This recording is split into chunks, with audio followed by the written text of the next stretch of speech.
of years. It's a statewide grassroots organization that's working to build political power to foster a more peaceful U.S. foreign policy. So educating and advocating for peace and justice on many fronts: nuclear disarmament, opposing militarism, advocating for human rights and funding human needs.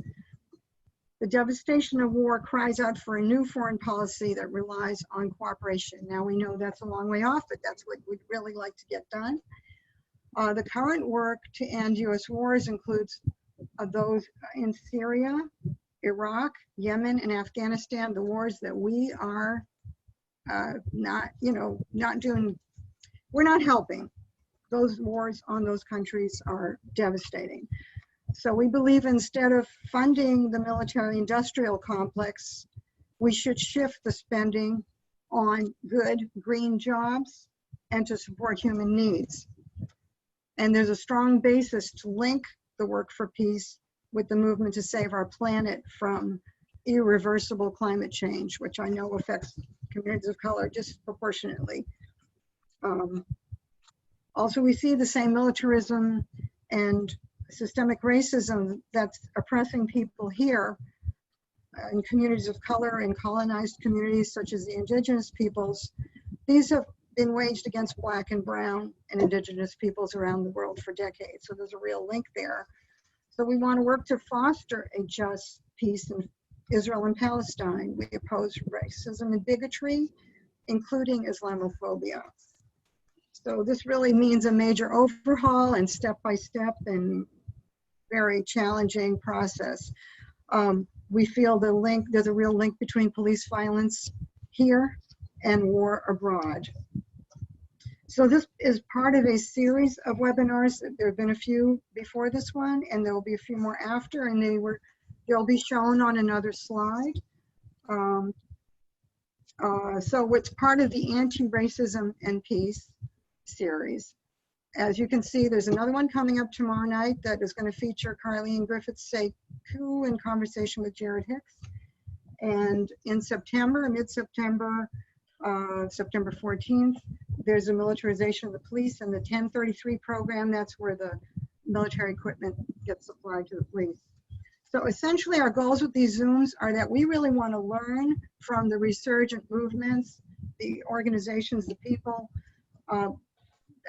the Black, Brown, and Indigenous communities who are leading this work.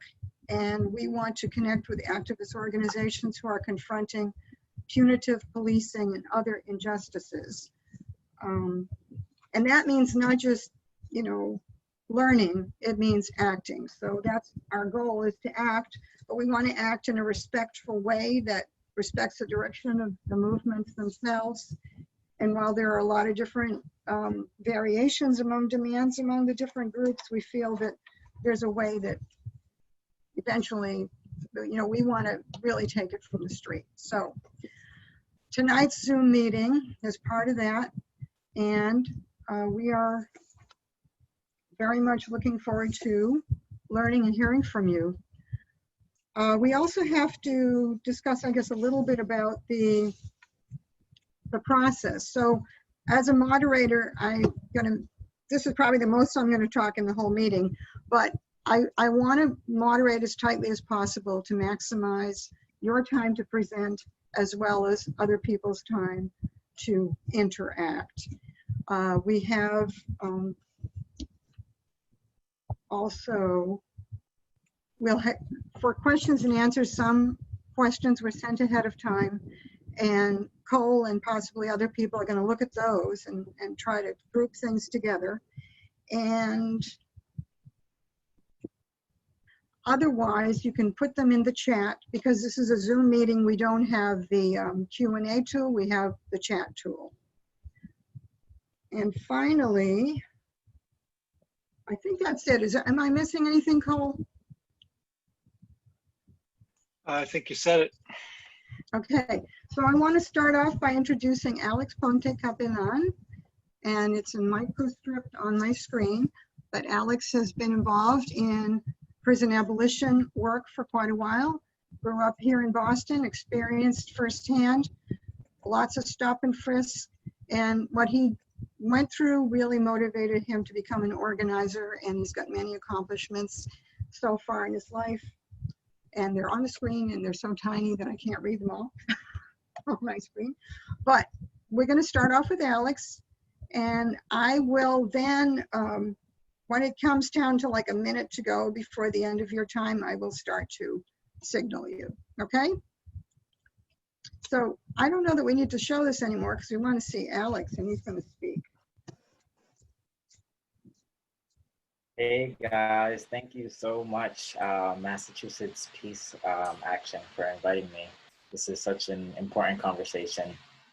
And thank you to my colleagues here, Mallory and Councilor Arroyo. I love both of you guys. Mallory, she's been in the movement for quite a while as well. I remember when we had the emergency meeting for Black Lives Matter. And Mallory was doing a lot of the behind.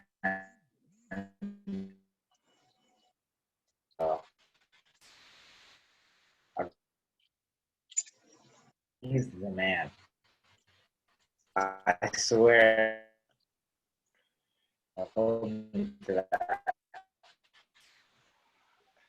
Alex, your sound is breaking up. Can you guys hear me? Your sound is kind of breaking out. You kind of stop and start. You know, it's doing Okay. that freeze thing. But it's okay, Try right? a little bit more. If it gets real bad, you might have to shut off your video and just use your bandwidth for your voice for a while. Can you guys hear me? Yes, we can now. Okay. Sorry.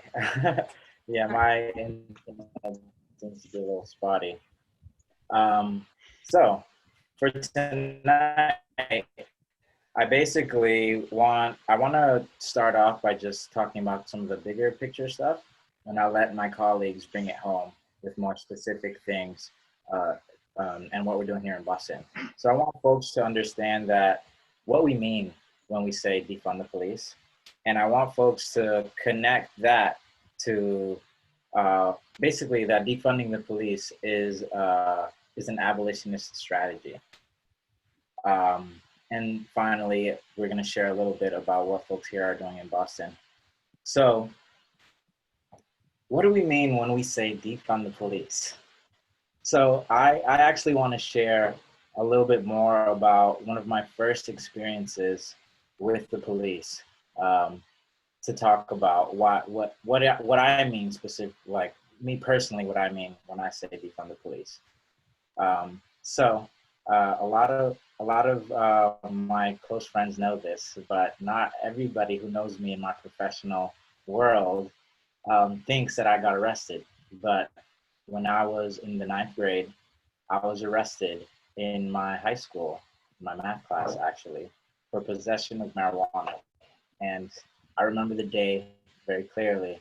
I was in my math class, and there was a knock at the door, and there was police officers there. And they escorted me to the local jail, and my parents came, and it was horrible. It was horrible.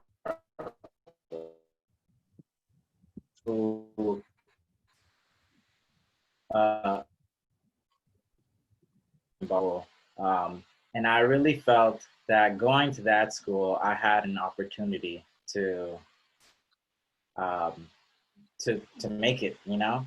And once I got arrested in school and expelled from that school, I just felt like I blew it. I lost my ticket. And it really set me on a path that, you know, it took me years to like redirect myself. But that experience always stands out in my mind as something that just really affected me growing up. And when I say defund the police, I mean, little boy is caught in school with weed that he has a chance to speak to a counselor rather than to go to jail. And, you know, I understand police as different differently than maybe a lot of Americans may understand police. And you know, I didn't always think of police this way either. When I was a little kid, you know, I played cops and robbers, and sometimes I like being the cop too, you know. And I know a lot of my friends who are police officers, and they're good people, you know. And I understand that they may think they're doing something good for the community, you know. And it's something that's sort of like need to want to do something good for the community. That's something that should be respected, you know. But when I think of the police and what they do in our community as a whole, it's not something good, you know. It's not something good, and it's never been anything good.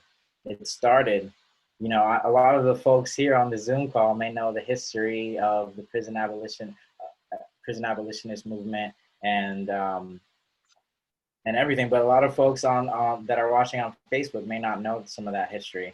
But police started catching slaves. That's how the police institution started. So when I see the police in our community, it's not something people to keep us safe, you know? And they have never in my life kept me safe. Never in my own life have they ever kept me safe. And never have I felt the need to actually call the police. Like, if I see a situation going down, I think the police coming are just gonna make things worse, you know? And that's from a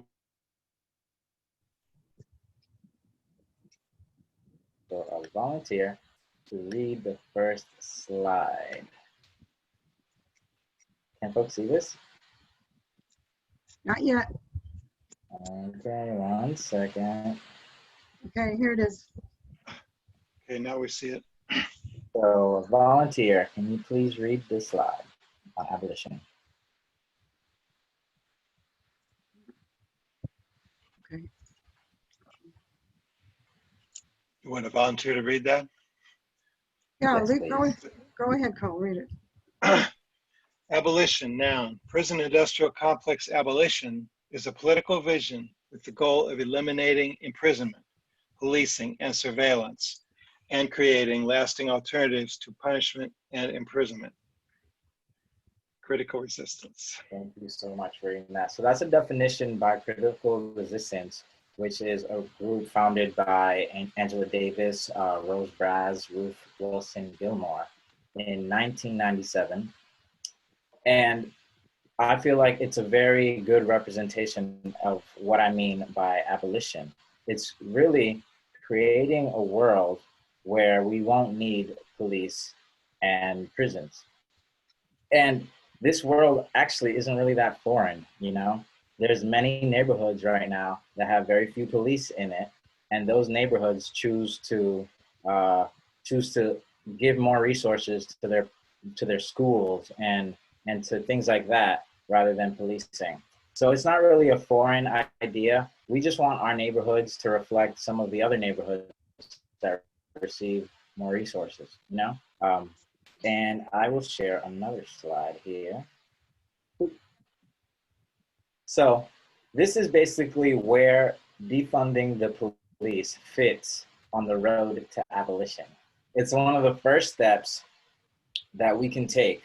And some of these bullet points here just say, so under budget cuts, which is one of the first steps, which cuts the police department budget, police power, what they do, and the size. And basically, what we want when we say defund the police is to reduce the size, reduce their equipment, reduce their surveillance. And here are some of the actual demands that we're seeing. So 1 is shrinking the police department budget. 2 is shrinking the size of the department. 3, shrinking the scope of the police. And 4, the equipment. And then 5 is shrinking their overall power. So I just wanted to share that because it's just one piece of the puzzle towards abolition, which is defunding the police. But you know, it looks different in different cities. So there were groups here in Boston that came together.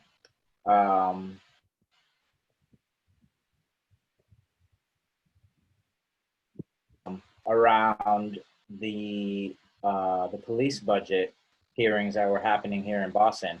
And our goal was to defund the police by 10% so that we can redirect that money into communities of color and communities that need it. So the budget passed already, but that doesn't mean the work is over. And these groups are all still in communication, and we're still fighting. And we're gonna be here next year, and the year after that, and the year after that. And it's not only about the budget, you know, how we mentioned earlier. It's basically what your city is doing in that moment. And the first thing is reaching out to groups like these on the screen: Families for Justice is Healing, Youth Justice Empower Union, Muslim Justice League, Mi Gente. All of these groups are working on this. And when we were thinking, when we were going to pass the city budget, the topic was the budget. When we're looking at grants for for police departments, we're talking about the grants and what the process is around that. So right now, our group is focusing on getting rid of BRIC, which is the Boston Regional Intelligence Center. There it is. Boston Regional Intelligence Center. Basically, it's a program that surveils mostly communities of color. And my colleagues will talk more about this, but for those that want to get involved into something that we're doing here in Boston, please visit this link right here. And also, I wanted to share this, which is a conversation that we're going to have Friday, August 28th. And it's going to pull a lot of these issues together. I'm going to be there talking about housing. So I wanted to let everybody know about this event coming up. So mark that in your calendar, Friday, August 28th at 3:30 p.m. to 6 p.m. Right, great. Okay, is that pretty much what you wanted to present, Alex? Yes, and feel free to shoot me a message. My email is alexpontec@gmail.com. That's my personal email. If you want to get involved into anything, please shoot me a message, and I'm going to write it in the chat too. Yeah, do that in the chat. That would be great. So that means we can move over to Mallory, who, as you said, is herself has been involved in this for a long time. She's the executive director of the Families for Justice as Healing, and we did hear from Andrea James last week, so that was great. So organizing, working with formerly incarcerated women to join the movement to creating community wellness alternatives to incarceration. So this is all part of that same vision. Thank you so much, Mallory, for, you know, I know all you who are activists full-time. This is a lot. You're joining in the evening, but thank you very much. So why don't you go on ahead?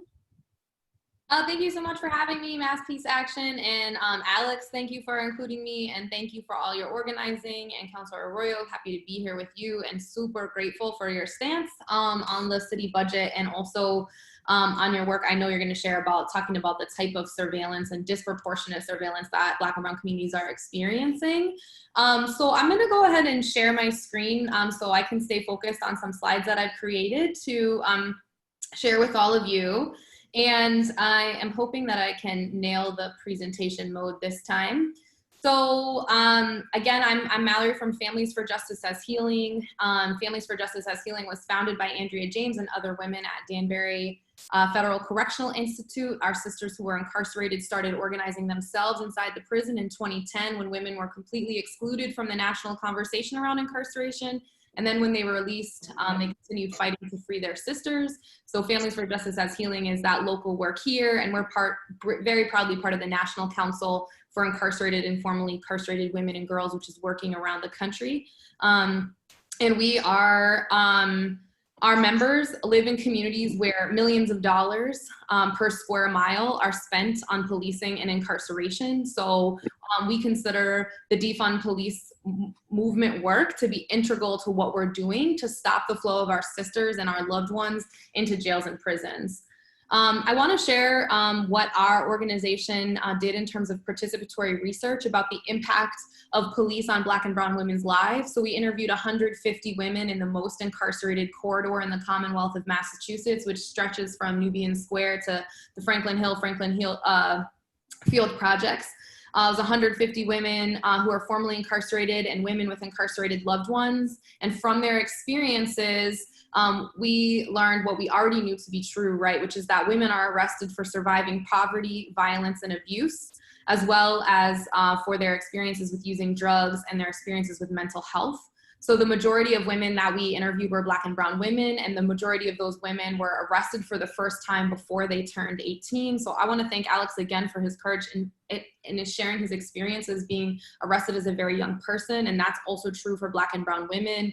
And then women are arrested repeatedly throughout their lives. 28% of the women we interviewed had been arrested 1 to 3 times, 25% had been arrested 4 to 7 times, and 10% of women had been arrested more than 30 times, showing that the culture of policing in Boston is inherently racist and sexist, right? And that Black and brown women are enduring contact with the police that is very often violent and abusive as part of day-to-day life in our communities. I want to be very clear that policing does not create safety. As Alex already said, policing is an extension of the system of slavery, and that's very much contemporary, right? Policing is part of the system of social and racial control, that people are watched, followed, hunted, stalked, surveilled, pulled over, and then put into custody because of not what they're doing, but who they are and where they live and where they go and where they and who they know, right? So again, we reject the idea that there's any correlation between the system of policing and safety and well-being that people want in their own communities. I think it's really important that Mass Peace Action is talking about the violence of the institution of policing domestically in the United States, as Black and brown communities are experiencing a violent occupation. And this is not anywhere even near the list of equipment and technology and tactics that the Boston Police Department used to enforce that system of social and racial control in Black and brown neighborhoods predominantly.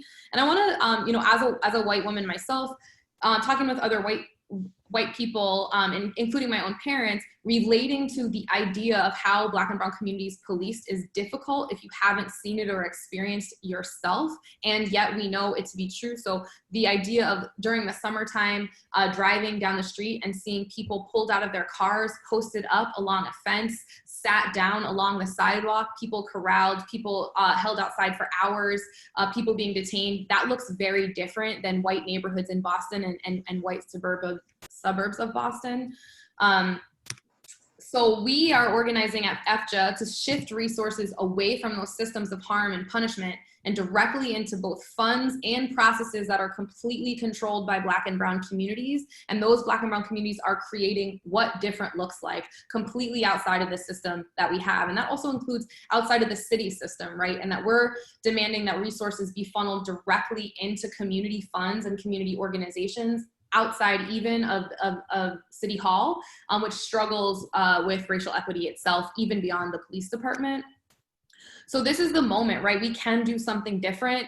The Black-led uprising around the country has created this opportunity here in Boston and everywhere in this country to understand, acknowledge, and act, because this is the moment, right, to address structural racism, income inequality, and the economic devastation that generations of disproportionate policing and incarceration have caused. And that's amplified, right, and exposed even further by the COVID-19 global pandemic and humanitarian crisis. So there's an urgent need now, so more than ever, to take these resources out of harm and punishment and funnel them into Black and brown communities. And just as a reminder, when we're talking about where police get their money, they get it from the city, state, and federal, and they also get it from private foundations and corporations as well, and following that money is incredibly important to unpacking the system of policing. This is our beautiful crew.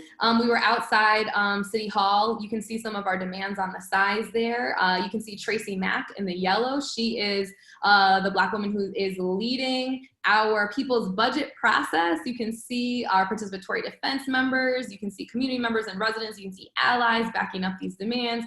We were outside City Hall as part of our demand that the city of Boston cut 10% from the police budget, as Alex mentioned, and put it in a community-controlled fund. And this is what Black and brown folks that led the people's budgeting process, which you can see on our website, the first iteration of it. We're continuing for another version next year at the city level. We're also working at the state level, fighting for housing and well-being, which look like dignified housing, rental relief, food access, COVID-19 relief funding. Also want to just very briefly mention the connection between policing and the Boston Housing Authority, where people can be threatened with eviction even if themselves or their loved one is just simply arrested. So there's a very huge overlap between people being able to access public and community resources that is totally interfered with by the cops in Boston. We're talking about resources for transforming harm, right? Community-led domestic violence and gun violence prevention, intervention, and healing, led by people who have had those experiences themselves, leading those processes of healing and intervening and preventing with their own neighbors. Treatment centers, healing centers, participatory defense, which is our process that we lead at Families for Justice as Healing to support people who are being prosecuted and families who are fighting to free their loved ones, and harm reduction, such as safe use sites. Reimagining communities, all the beautiful things that people need and deserve in their own neighborhoods, public education, parks and recreations, community centers, art, spiritual places, cooperative businesses owned by the people in that neighborhood, where people in that neighborhood can shop and go and buy things and eat and drink when we're all able to be together again. Grocery stores located in neighborhoods with fresh, healthy food where you can shop down the street from your house. And we understand that policing enforces a system of structural racism. So sorry, before we wrap that section, I thought there was one more slide, but this is like when we said defund the police, communities have a vision for what that looks like, right? That's not that there's a plan, there's deep participatory processes that are emerging from neighborhoods where people are coming together to say, this is our vision for thriving communities and we know how to get there. All we need is the investment, right? And this is the plan for doing that. And there's way more detailed plans, but this is happening in real time. People are developing their vision for their neighborhood. So we acknowledge that police are the first point of contact, right, with the criminal legal system, and they're the reason why women and our families end up on jail and prison bunks. And we have a long-term goal of removing police from our communities. In the meantime, we're doing the work to start with stopping the most harmful policing practices and focus on shifting those resources, right? So we're identifying the most racist departments and tactics and tools that are used against Black and brown people and starting to fight for abolishing those first. And then we're also doing the work completely outside of the system where men and women are coming together to develop ways without calling the cops and without using the system of prosecution and without relying on detention to actually, again, intervene in and heal from harm. And that's a very personal and neighborhood-based process that people are doing among themselves, and that is happening. That's not what gets reported on the news, right? That's not what gets covered, but that's deep, grassroots, neighborhood-based community organizing that is happening. So we have some policing demands that I wanted to share with you. Again, we wanted to cut the Boston Police Department budget by at least 10%, and that's not just for 1 year. We see that as a part of scaling back the power and the resources of the BPD overall, so we expect that to happen annually. We want there to be a community fund that's housed in a Black-led community organization and distributed through Black and brown community-led participatory budgeting processes. We wanted that to start with $41.4 million this year. We're still fighting for a percentage of what the mayor reallocated to be put directly into a community fund for Black and brown people to decide how to disperse those funds totally outside of City Hall. We want to disband the gang unit and end plainclothes policing in Boston. These are the cops that wear cargo shorts and trainers and fitteds and roll up on people with no identification, like the worst of the worst attitude white boys pulling up on people in their own neighborhood, following them on the way to their job or the barber shop, the type of policing that's difficult for white people to relate to because they don't experience it often firsthand, but definitely one of the forces in Boston that's causing the most harm, the deepest level of disrespect, and just interpersonal violence on a daily basis being instigated by the cops. We want to erase the Boston gang database, which is just a racist warehousing of information about our neighbors and our loved ones, with no way for people to see their own entry or to get out of it. And so not only is that affecting young Boston school children, not only is it affecting our immigrant brothers and sisters, it's also affecting people well after they do their time, when they're in their 30s and 40s and they continue to be stalked and surveilled by the Boston Police Department because of something that happened a long time ago, or about a way that they're being represented because they live in a certain neighborhood and are friends with certain people. Again, all because of racist profiling. So as part of the first demand being to shut down the racist gang database, we also want to shut down the Boston Regional Intelligence Center, as Alex mentioned, and pull out of the Joint Terrorism Task Force, which is a collaboration between our local cops and federal agencies. We want to pass a Boston City ordinance to prohibit pretextual stops. And so just when we talked about a violent occupation of neighborhoods, there are people in Boston that as soon as they leave their door, they can see a police camera from their front stairs, right? They can see a squad car going down the street. They can see a cop working at a construction detail, all without leaving the porch.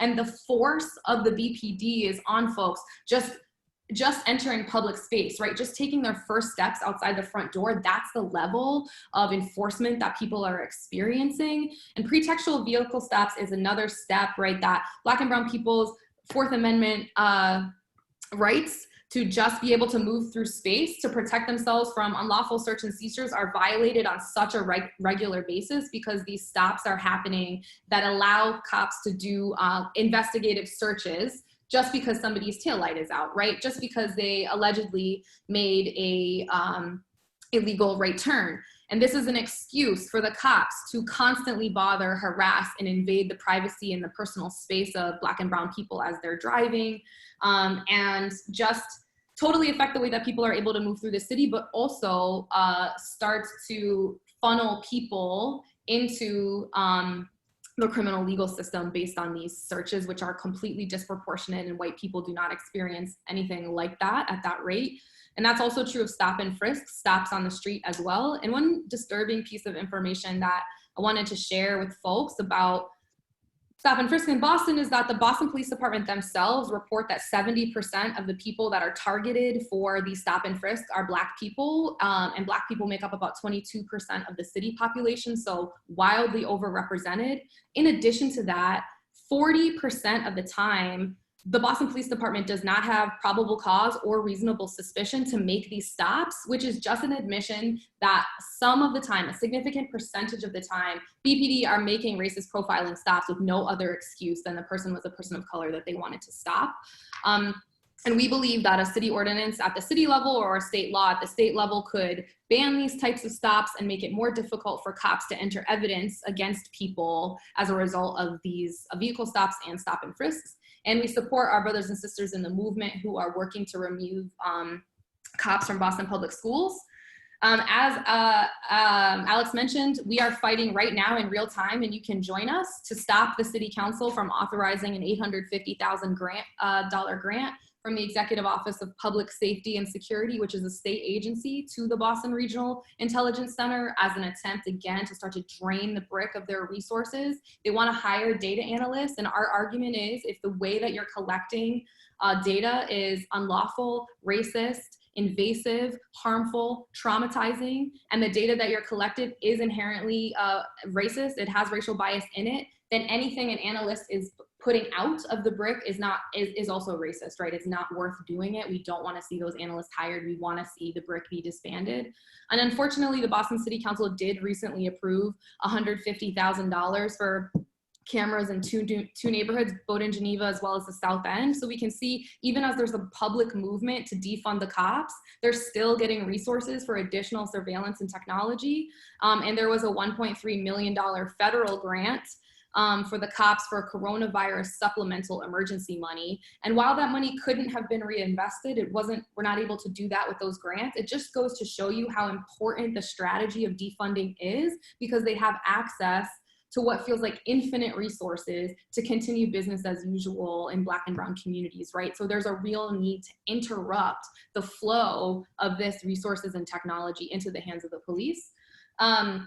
I also want to share that the city of Boston is currently negotiating a new contract with the police, and we are organizing around that, and we have some demands. We want to cap the amount of overtime that individual officers can make as a percentage of their salary. On average, cops are making 30% of their total pay in overtime, and some cops are making 150% over their base pay just with overtime. So it's just an outrageous amount of spending on overtime, and we want to be very clear that this overtime is not an administrative problem necessarily. It's not just a staffing issue, it's a specific incentive for cops, so that there's a reason to do this job, and we want to take away that incentive and added bonus for being a police officer.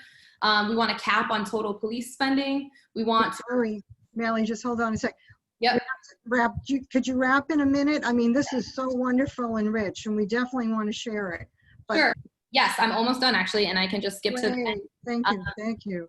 Sure. So yes, we want to replace officer details with civilian details. I just want to take 1 second and say this is so important, and this is not a money-saving opportunity. This is an opportunity to liberate high-paying jobs for Black and brown residents, that we could focus on formerly incarcerated people with Corys who have difficulty getting high-paying jobs. They could be doing the civilian details at the construction site, at the National Grid work site, in their own neighborhoods, protecting their community, directing traffic. That's something that we could take away from the cops and have a direct public safety and well-being impact on Black and brown communities if residents were working those jobs rather than cops. We want to require cops to wear uniforms, and we want to reduce the number of officers on the force by limiting what cops are responding to, right? So stop sending cops to overdoses, stop sending cops to domestic violence calls so communities themselves can develop a safety system of protecting each other. Stop sending cops to mental health crises, right? Stop sending cops to help with pets. Stop sending cops to 311 calls. Lots of sub-demands of that.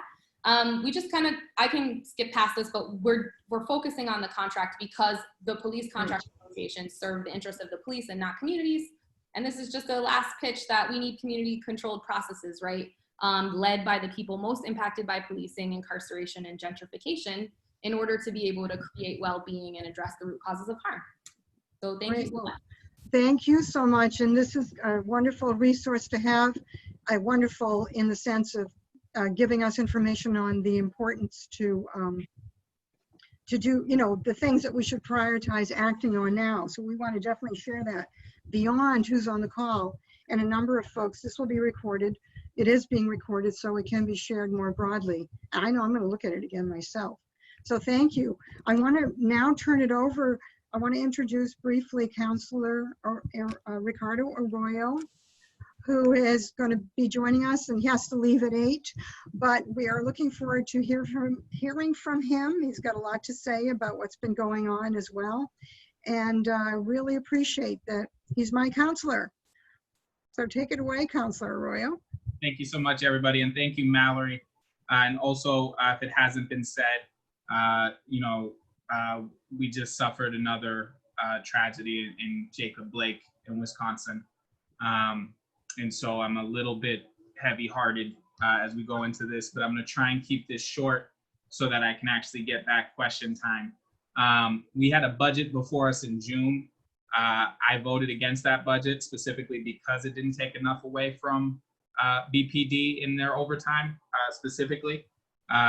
So that budget, just to put that in a framework now that we're out and past that, what we were looking at, the BPD overtime budget started at $60 million. It got decreased to $48 million. That was the concession, but $2 million of those dollars went back to BPD. So it was really decreased about $10 million. And then from there, it left a budget that was about 48 million specifically for BPD overtime, 2 million added to the actual BPD budget, which was about $401 million. To put that into like a frame of mind you can think of, the Boston Centers for Youth and Families, which is all of our programming that goes from our community health centers, all of our community centers, that's $29 million, which made just the overtime for the Boston Police Department 165% more than that. The Fair Housing and Equity Office was $317,500. The BPD overtime budget is $15,000. It's funny because it's so insane. It's $15,100% more than the Fair Housing and Equity budget. Age Strong, which deals with seniors throughout the city, is $4.4 million. The BPD overtime budget was 1,080% more than that. When you get to the Office of Immigrant Advancement, in my district, it's 40% immigrant. The budget was $1.1 million for the Office of Immigrant Advancement, which was like a big deal because they threw a couple extra thousand to it. But the BPD overtime budget was 4,260 times more than that. The Boston Public Health Commission, in the middle of a global pandemic that has reshaped life as we know it, their entire budget is $106 million, which makes the BPD budget, the total BPD budget, 4 times more than the Boston Public Health Commission, which is supposed to be doing the contact tracing that we're doing in schools. There's a number of different things that happen. And so I voted against that budget for that reason, but also because I think, and this has been touched upon by Mallory, and I wasn't here for Alex, but I'm sure he touched on this as well, which is that we really have to reimagine. And for folks who don't know me, I was a public defender before I did this work. And so I was a public defender for about 3.5, 4 years, give or take. And in that time frame, just living in the city of Boston, doing that work, we have to reimagine where and how we police our neighborhoods and whether or not what we're doing is actually effective. And what I would tell you is it's deeply ineffective. I recently did 2 things. One of them was I-17F, which is basically a discovery request of the BPD, their overtime slips. And what we got from their overtime slips is that, roughly speaking, about half of the time that they are paid for court, they're not actually in court. And so what that would look like is $6 to $5 million a year that we're paying officers to go to court where they're not actually in court. It's a significant amount of money. It's just that amount is 6 times the amount of the Office for Immigrant Advancement. And so it's a large amount of money. The second thing that I did was I requested from BRIC specifically where the cameras under BPD control are. I expected disparity, to be perfectly frank. It was worse than I thought. So when you get into the numbers, there were 169 cameras in Roxbury alone. Roxbury is only 8% of Boston's population. About 89% of it is people of color. It's home to, if you remove downtown, 33.5% of BPD's cameras. For context, West Roxbury has 0 cameras. Hyde Park has 0 cameras. Roslindale has 0 cameras. Alston Brighton has 3. And so to put that in context, Roxbury has 169. West Roxbury has 0. Hyde Park has 0. Roslindale has 0. Alston Brighton has 3. Alston Brighton's a larger percentage of the city's population. There's really no good cause for that disparity. The way that they gave me the numbers made it impossible for me to distinguish between Mattapan and Dorchester. And so I had to group them together because that's how they provided me their cameras. And so that number is 124. So between Dorchester and Mattapan, you're talking about 78.6% people of color in Dorchester, 93.6% people of color in Mattapan. That's home to 26% of the cameras when you remove downtown. So you take Roxbury, you take Mattapan, you take Dorchester, 3 super majority people of color neighborhoods. They are together 61.5% of BPD and BRIC's camera system. And so it's an intense amount of surveillance. When we get into the FIOs, when we're talking about 70% of FIOs are Black folks. I know Mallory talked about probable cause and what that would look like. And I would say we've heard a lot about liberal judges and how that affects our system. The reality is, as a public defender, I didn't win cases or have cases ended because I had a liberal judge. I never experienced that. What I did experience was non and unconstitutional stops. I saw that all over the place. Unconstitutional searches and seizures. That's what ended a lot of these cases. And so in a lot of ways, when we talk about whether or not it benefits our communities, that kind of policing doesn't even benefit the motive of, you know, sending folks to prison in the ways that they want to do that. And so there's a real issue with that. And so I know one of the things that the council has proposed, I'm not actually a lead sponsor on it, but I'm a supporter of it, is a different way of responding to calls, not sending officers, but sending folks who are trained in social work and mental trauma and in mental health. And so that's something that the city has on the table. It's something we're looking at. Just to give some context to the budget process, one of the reasons I was so adamant this year about my budget vote, beyond it being the right thing to do, was it was also good sense. This was the only year where we were really going to be moving funding around. There was money to move. The reality is the pandemic is going to cause the kind of recession that we're going to not be talking about put more money here or put more money there. We're going to be talking about where money gets cut from. So take money from there, don't take it from here. Take money from this area, don't take it from this area.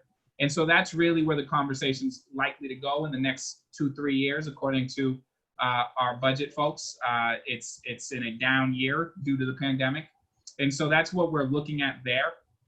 I'm happy to take questions at this point, just about where the city is and where we are. But the one thing that I would say about this is when we look at what we're doing, right? When we talk about the ways in which we're doing this, you know, one of the things that was brought up when I brought up the 169 cameras in Roxbury, somebody said, well, that's where all the crime happens, which is shocking, because what that really means is that these cameras are having no impact on crime. And so if we're going to talk about it from that standpoint, then it's also not doing the job that it's said it's supposed to do, right? And so then what's the purpose of it? Is this effective? Is this doing what it's supposed to do?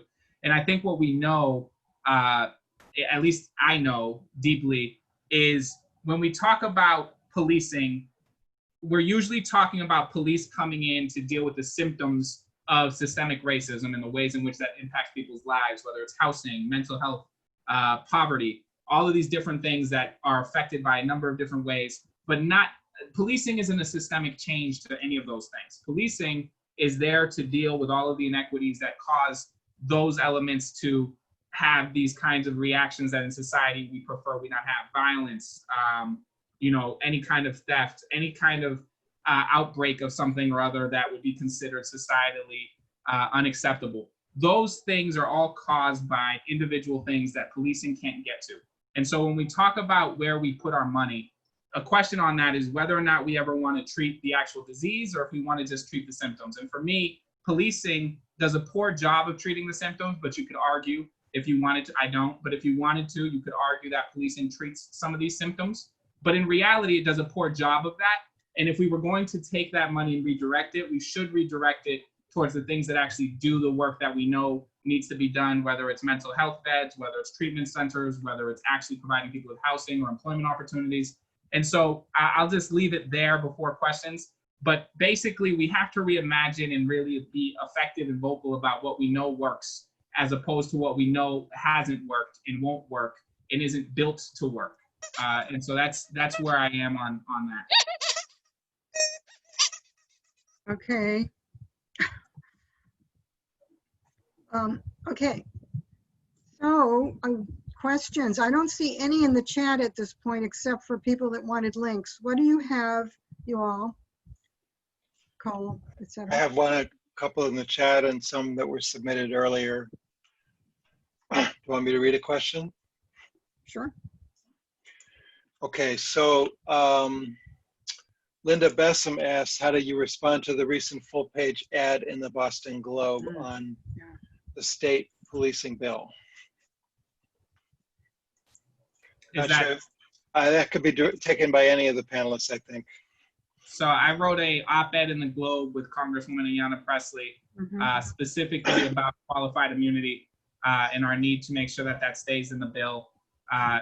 You know, I would say this, right? I expect them to do what they're doing. I expect you to lobby when you have certain protections that you feel are going to be taken away. And the reality is those protections aren't protecting good officers. Those protections protect officers who commit abuses.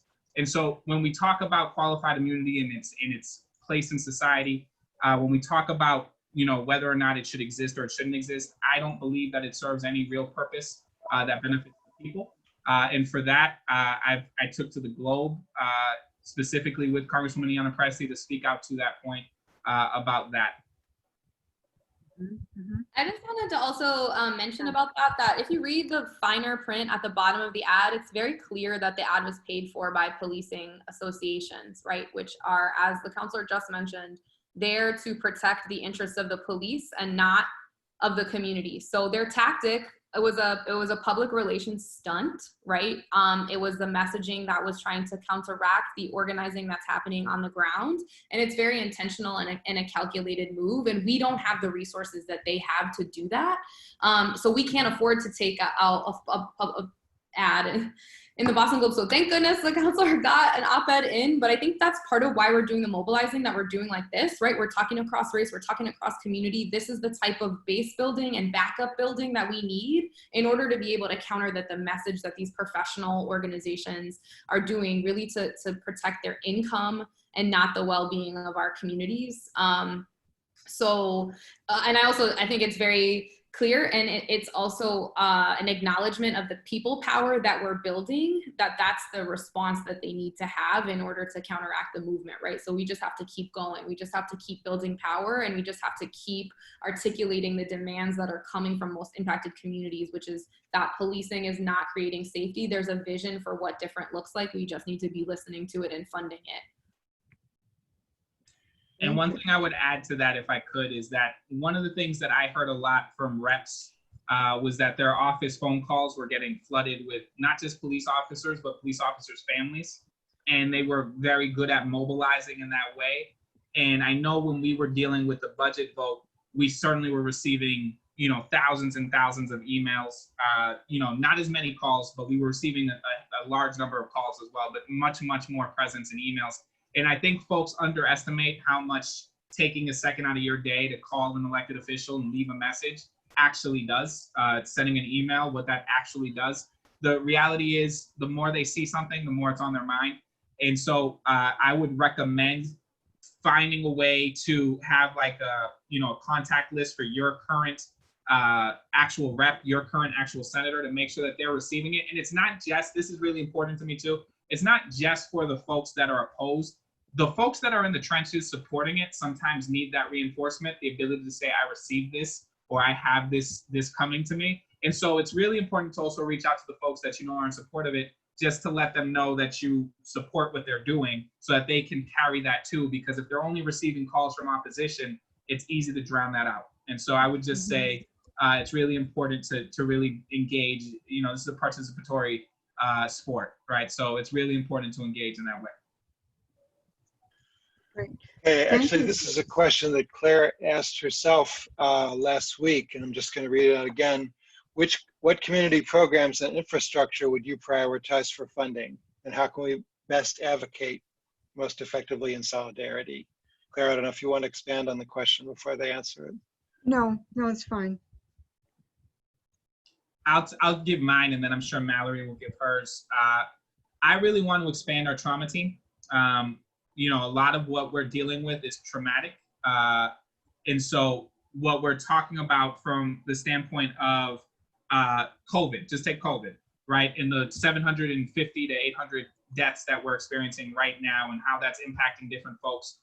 At the Channing, when we're talking about school reopening and I'm talking to the Channing, they have 10 students that lost a direct family member to COVID-19. And so when we're talking about trauma on a daily basis, it's all over the city of Boston. When you get into violent crime, it's there as well. And right now our trauma team is incredibly underserviced and incredibly underserved. And so if I were to put money into anything, it would be mental health, specifically our trauma team and our mental health resources, because I think coming out of this pandemic, we're gonna have a lot of need for folks dealing with PTSD and all of the different symptoms, but also because I believe that mental health is wildly undertreated in this country, not just this city, it's a country problem.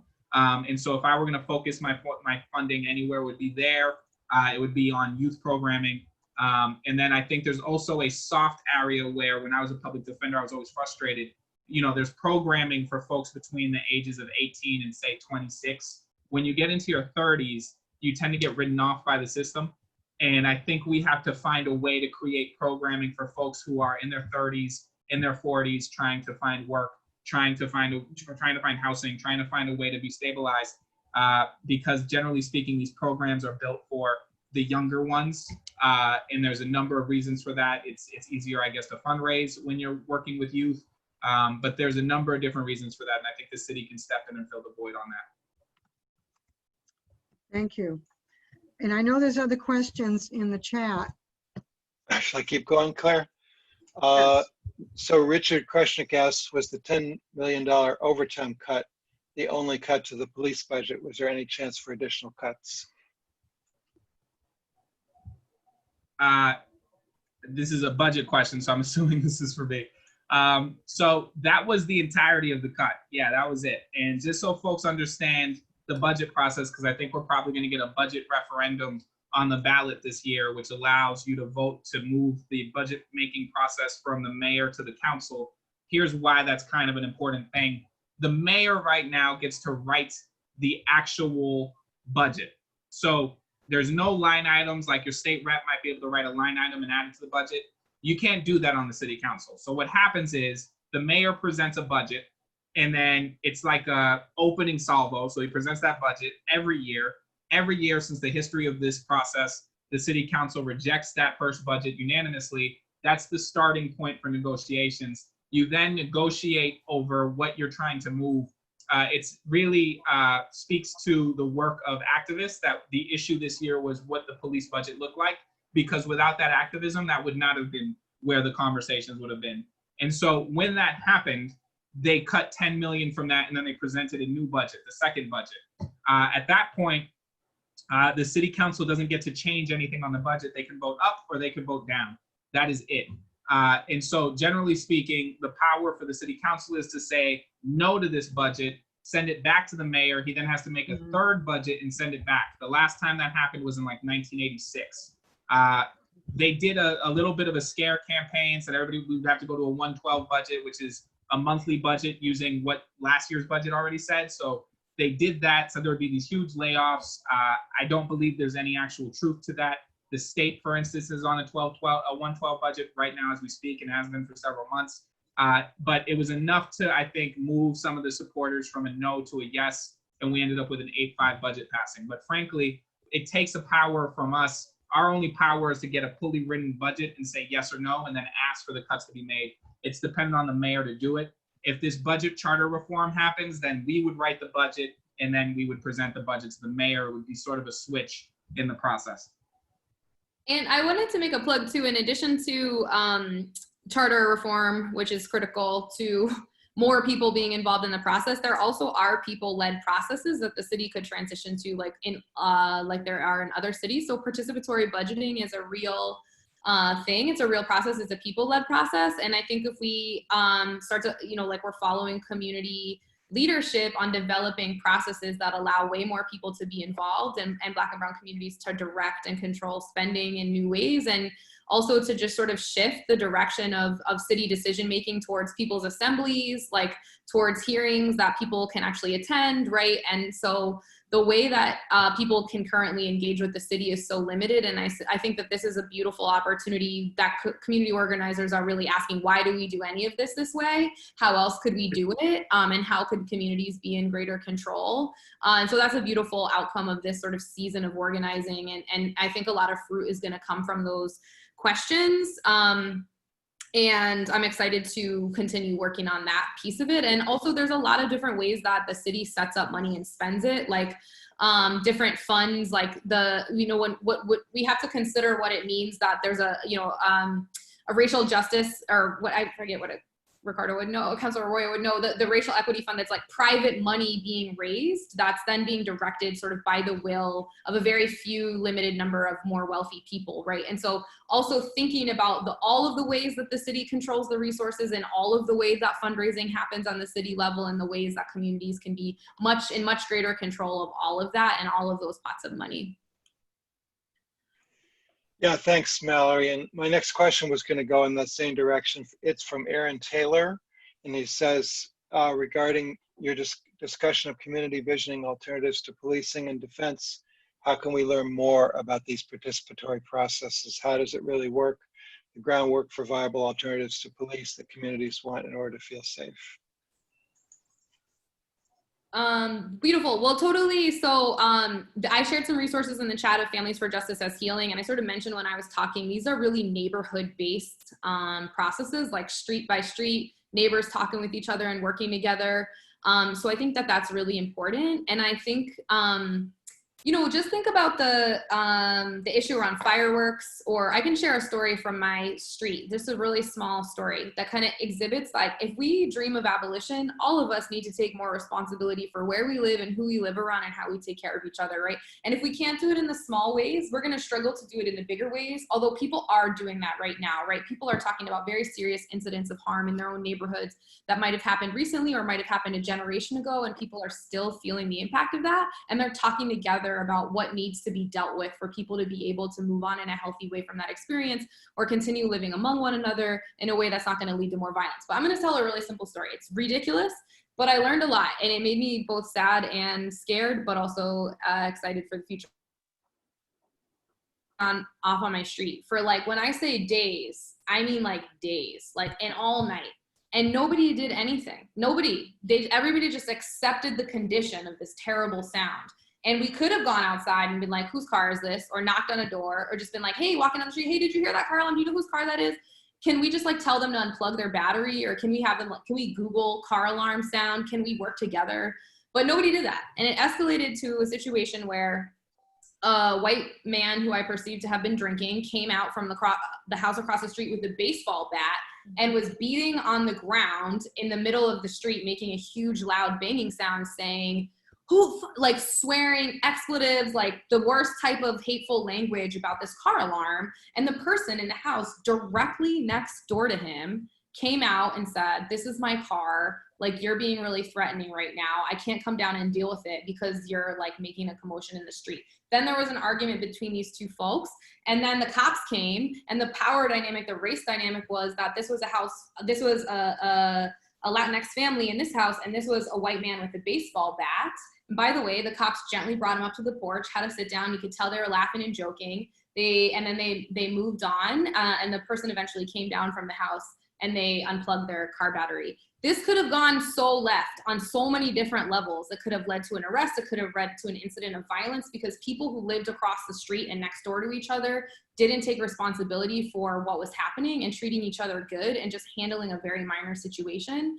So anyway, I hope I didn't go on too long, but I just feel like all of us have to know who we live around and take better care of each other. And that's building blocks to when more serious things happen. We have the relationships in place to be able to say, hey, what's going on? What do you need? What's going on over here? How can we take care of each other in this moment? So that was, like, informative for me, just a simple city incident that we could have handled way differently. Well, thank you. And I know Councilor Arroyo has to sign off shortly, but we are going to continue questions.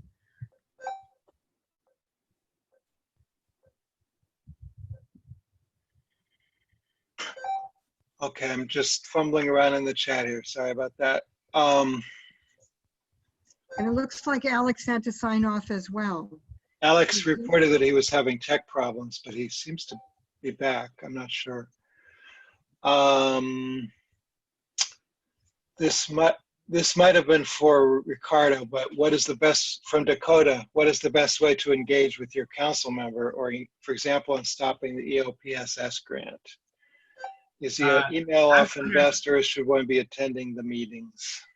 So I'm here. Oh, great. And I'll answer this one, and then I got to head out. But that is a great question. The best way to do it, honestly, is if you go to the City Council website, all our emails are there. It's pretty easy. It's just our names. So mine is ricardo.arroyo@boston.gov. So Drea.campbell@boston.gov, and so on and so forth. And if you're trying to engage with folks on this, an email does a lot. It really does. There's also our phone numbers there. So if you wanted to call the office and just say, hey, I'm calling about this, I'd like to see this happen, whatever that is on any issue, is really important. So for instance, on the EOPS, if you're saying, I don't want this grant, if you call my office is trained to take these calls, where if somebody calls and says, I want this or I don't want this, we keep track of who's called.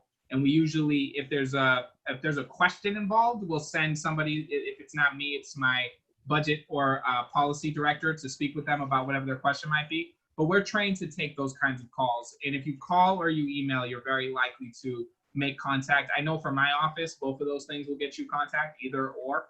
And I expect for all the other ones, it will as well. We also have hearings. And the reality is Zoom has probably made it easier to attend a city council hearing than it's ever been in the history of city council hearings.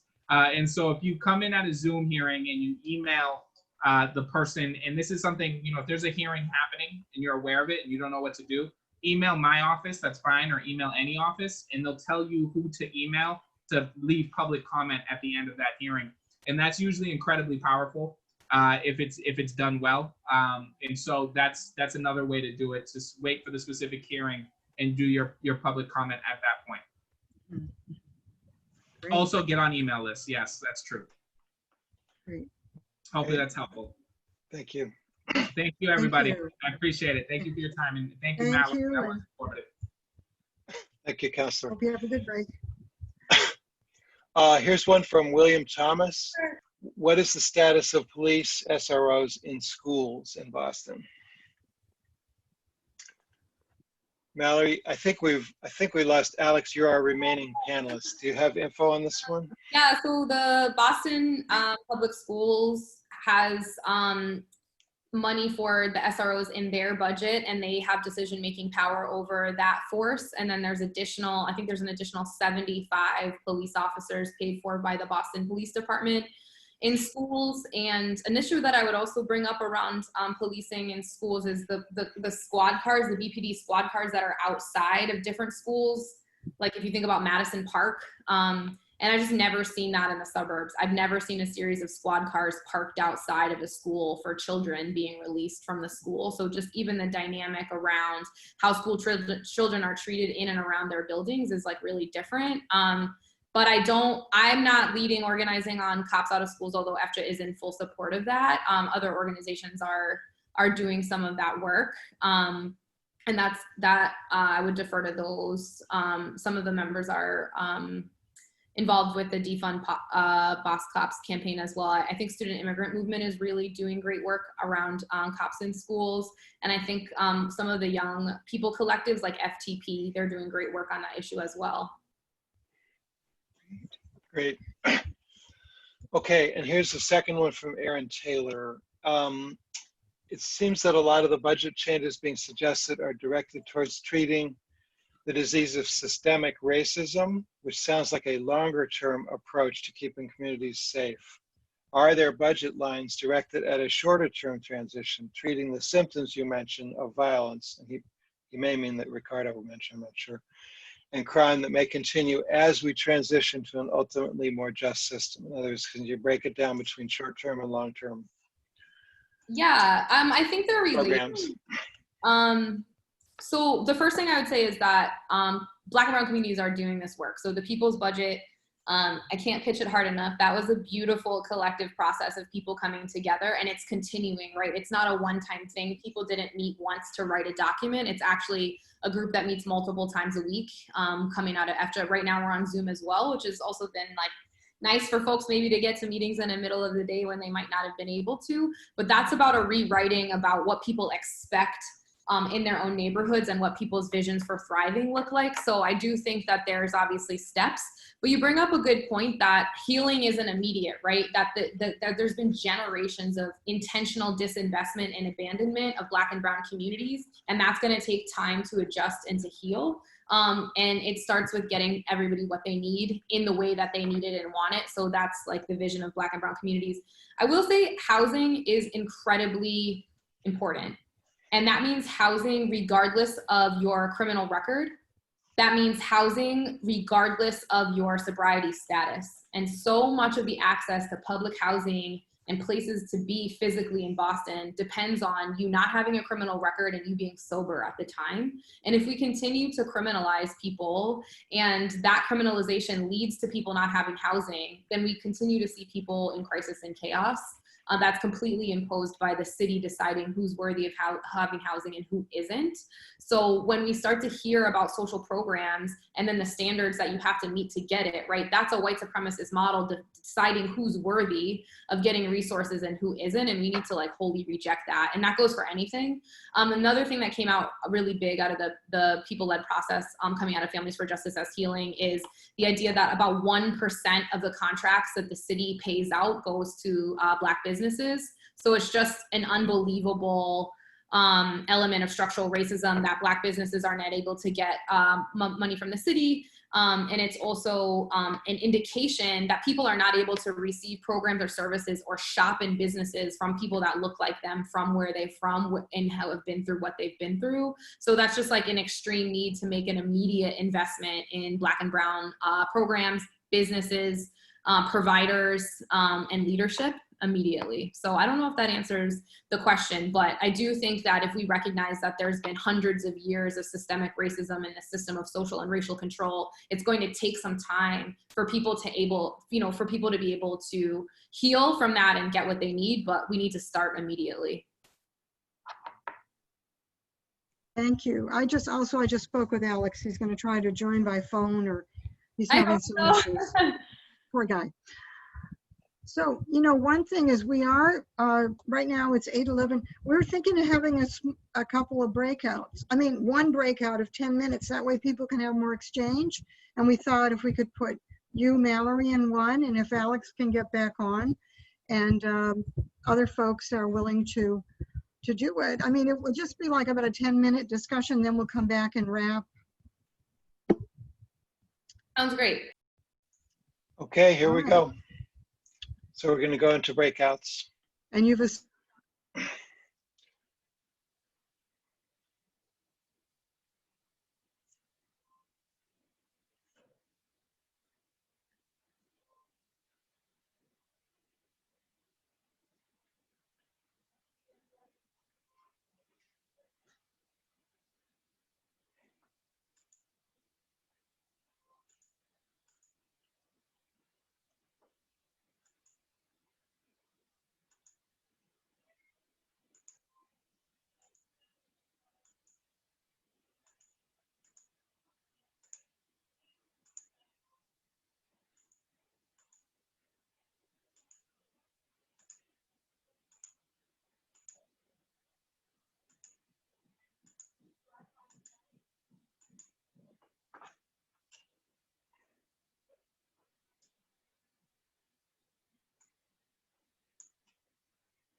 they're talking about prisons. I know that decades ago, I was all angry about AIDS in prison, that people would get arrested for shoplifting, go to prison and get AIDS. It was the death penalty for everything. I don't know if that changed with the COVID going on, but most of the people who end up in prison are there because of class, not just race. Poor people and poor people's quote unquote crimes get policed and put in prison, and white collar and corporate and that kind of crime sometimes gets punished and sometimes is just an excuse to collect a bribe. I know that Ralph Nader spent most of his nonviolent career complaining about corporate crime and government crime and white collar crime because nobody else was talking about it. And I really don't know how I can plug into anything. I'm really looking forward to looking at the website for Justice as Healing, but I'm not an expert on anything. I just feel like between AIDS and COVID, it's the death penalty for everything, or at least it used to be. I don't really think AIDS has gone away, but COVID's on now. I don't know. So Just- let's hear from a few different people. I'd like to hear, just comments on what have you learned tonight, what was interesting or thought-provoking, and also how would you like to be involved going forward in this issue? Anyone want to go? I'm sure I'll go. Go ahead, Nora. Okay, I'm Nora Lester Murad, and I'm involved in Newton Defund Newton Police Department. So we're part of the whole defund movement nationally that's focusing on not just police, but policing as something we want to defund and reallocate funds to life-affirming institutions. I think my main reaction to the speakers was to be so overwhelmed and impressed by the amount of budget analysis that they've done. I feel really, really humbled by that. At Newton, Defund Newton Police, we have not been able to do that kind of budget analysis, so we don't have a lot of numbers and data to back up our experiences. And so I'm hoping that I can, learn more, and that we can learn more about how to do that.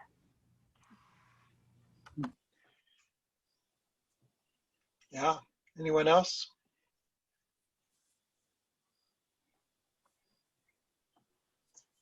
How about you, Alyssa? Do you mind if I call on people? No, but I think Brian, you had a hand earlier.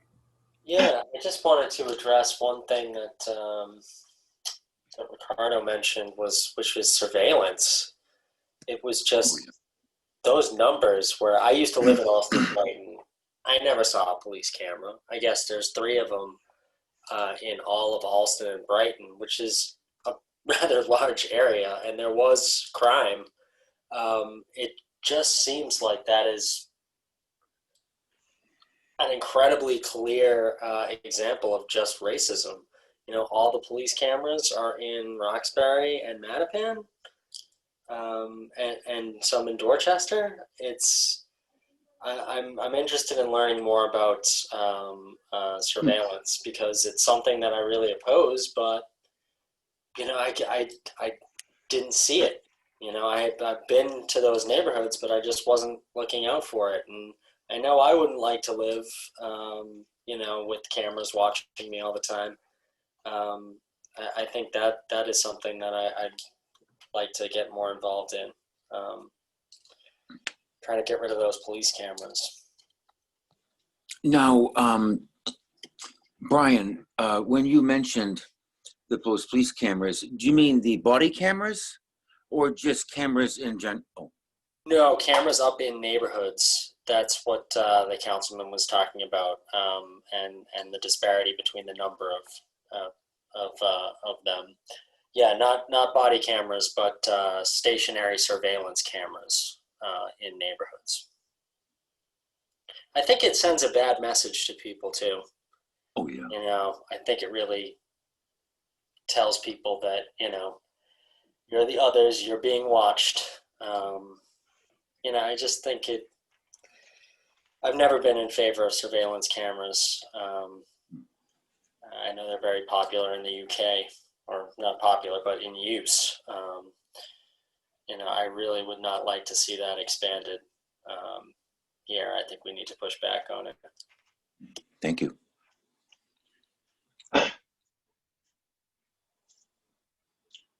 Okay, anybody else? Could go next. Kind of going off of what Susan started with, I think it would be good to, or I would love for a part 2 to talk more about the conditions in prisons and jails, and that there's lots of people who are not just dying of AIDS or COVID, but just from not getting medical care or attention, and the political incentive to put people in prisons where they are stripped of their voting rights and pretty much and not totally cut off, but in essence really cut off, and their civil rights are completely gone. They can be put into solitary confinement for organizing, and I'm currently writing somebody who has been in solitary confinement for a total of altogether over 200 days because of their organizing within the prisons to try to gain clean drinking water. And so I think, you know, recognizing that that's a really clear way that, you know, trying to convict people on drug offenses or potential, you know, assault on a police officer charges are really politically motivated. So I'm getting really angry about that all the time these days. And I'd love to know more about, like, I love the idea of the civilian details and like ways to sort of rethink, like thinking about how when there's a theft, there's a lot of bike thefts happening in Boston right now.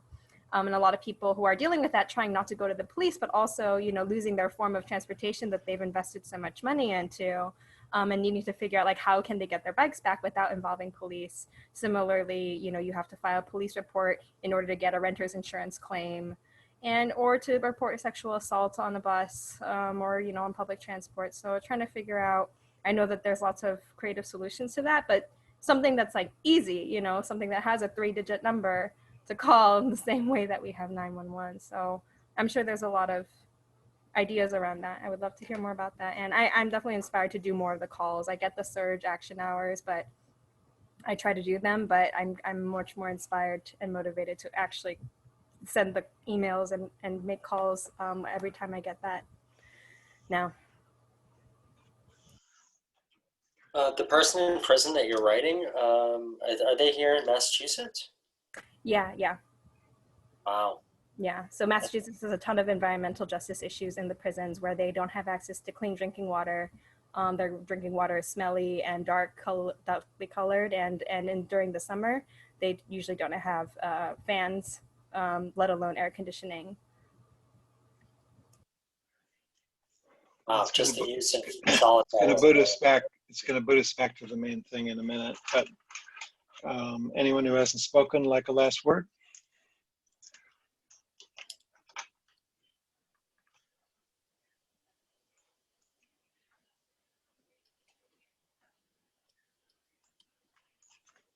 I think we have 30 seconds left. I would be interested to hear from Melissa on that case, because I have heard that they do use solitary confinement as a punishment against people who are trying to organize. Yeah, absolutely. It's that really puts a chilling effect. That has a cascade effect from it. And there's movements to try to ban the use of solitary confinement completely, because it's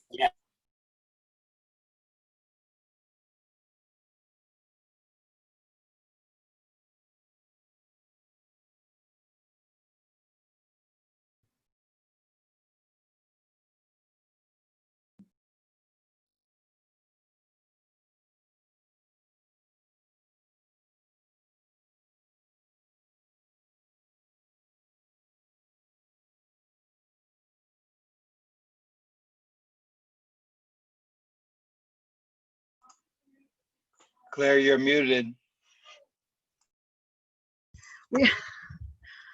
We're close to the end now, but there's an opportunity to highlight certain things about, you know, particularly Mallory, and if we can, if poor Alex has been able to be let out of the waiting room that he's been sitting in, he might be able to add something too, as well as others, what we should be remembering to take away from this. There's things coming up. I think that was for me, and Alex, I hope you can add. So I'm really just encouraging everyone. I think Alex gave up, sorry. Okay. He was sitting there and I thought it meant he was trying to get into a breakout room, but I didn't realize he was not even in the conference yet. So that was my bad. So I really encourage folks to stay with us, stay with AFJA, and stay with the Defund BosCops campaign organizers. So I'm putting a link in the chat for our week of action. We update it really frequently with actions that you can take. Right now, there's an email prompt that you can use to email city councilors around the brick funding that we mentioned. So if you need some support crafting language around that and some contact info, we have it for you. Really quickly, I just wanted to mention to folks on this call who I think could be really important. Another issue of defunding law enforcement includes the sheriffs as well. And right now in Massachusetts, families of incarcerated people are paying outrageous amounts of money to talk to their loved ones. And particularly during a pandemic, people are choosing between basic needs like rent, utility, and food, or whether or not they can afford to hear from their loved one who's incarcerated on extreme lockdowns. So we've been fighting for no-cost calls. The sheriffs are absolutely trying to block that. And the only reason they are is to protect their commission money, which they're saying is to pay for programming on top of the over $600 million they get a year from the state budget and additional line items. So it's just money that's coming directly off the backs of predominantly Black and brown families who are lower income so they can talk with their loved ones. So we're in a massive push to pass no-cost calls legislation, and it's slightly different from defund the cops in the traditional sense, but it is about defunding the sheriffs, right? And it's about keeping families' money in their own pockets to meet their own needs, and so they can stay connected with their incarcerated loved ones. And as you know, EFJA is in a long-term struggle to end the incarceration of women and girls here in Massachusetts, and we hope we can count on all of you. That starts with changing policing. It also includes pushing back on the power of prosecutors, and it also demands, it means joining us in the demand to not build a new $50 million women's prison in the Commonwealth, which we're actively opposing, and the state continues to be in the process of building that new prison at the Bay State property. So we need as many people with us as possible on every front, whether that's with policing in the courts or whether that's trying to stop the new women's prison. We just hope that y'all will back us up, and we're so, so grateful for your support and just everybody giving your evening to learn, and just stay in touch with us. And there's plenty of ways to take action on a weekly basis. So thank you so much. Thank you. Okay, well, we are down to the wire, so they're still open for a couple comments, but we do want to end promptly at 8:30, which is 4 minutes from now. Could I be a pest and jump in? Andrea was talking about the women's prison last week too, but we didn't really understand the status. Could you go into a little bit more, Mallory? Where does that proposal actually stand? Yeah. And is it moving forward? Is it stuck? What are the pressure points? Well, actually, Cole, we just had a massive update, so I'm happy to share it. So thanks to brilliant organizing, we were able to get some language in a bond bill that would prevent jail and prison construction, but there was a large exception that was included in that. However, the state recently, as in days ago, released a limited RFP. So it's a no bid process. They asked 2 architecture firms that have what's called house doctor contracts with the Commonwealth, which is like having an architect on retainer in a similar way that you'd have a lawyer. And they've only invited these 2 agencies to complete a proposal for doing a study of the incarceration of women in Massachusetts to direct the policy goals and direction of the DOC. And we think that that is going to be the baseline plan that they're going to use to justify the construction of a new women's prison. It's not an open bid process, so we're going to try to find ways to intervene in it, but we want people to know that the state is actively looking at the status of incarceration of women in the Commonwealth and choosing the wrong people to lead that process. And the way that they're engaging with communities is like focus groups or can I jump on a quick phone call with you, and not listening to the fundamental truth that we don't need a new women's prison in Massachusetts. So I want to be very clear that the women's prison is a huge threat.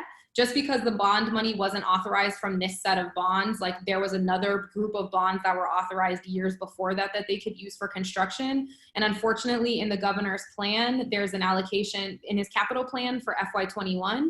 There's an allocation for a $450,000 study, which would be of the Bay State property to do construction there. So between the RFP that was just released and the capital plan, we can see that they're planning to advance with the new women's prison plan. So we need as much support. We're going to be doing a lot of coalition building for people to stand with us to oppose the new women's prison, and just really ask that folks stay in touch with us and stay tuned and continue to express to your legislators that we do not need any new jail or prison construction in the Commonwealth of Massachusetts. And that includes at the Bay State property that they would change to be a prison for women. Thank you, Mallory. So we are down, it's pretty much the end. I just want to remind everyone that, you know, these groups, you can go and you see all the links that are in the chat, but also even on the website, you can connect with Families for Justice as Healing, you can connect with Counselor's Office, you can connect with Alex. and connect with us. We do have another webinar tomorrow night, and that one should be very interesting with Carlene Griffith-Sekou. Anything else to wrap up, Cole? Well, just to say that MAPA has a racial justice decolonization working group. Claire is the co-chair of it along with Rosemary. And in addition to joining Families with Justice and Healing and the other critically important groups we've been discussing tonight, you can also join Mass Peace Action and help us build up our strength to take up these issues as well. And thank you so much to everybody for joining and spreading the word, and Mallory for being part of this. Thanks so much for having us. Really, really appreciate it, and look forward to working with you all more. Okay, thanks. Have a good night. Take care, everyone. Be safe.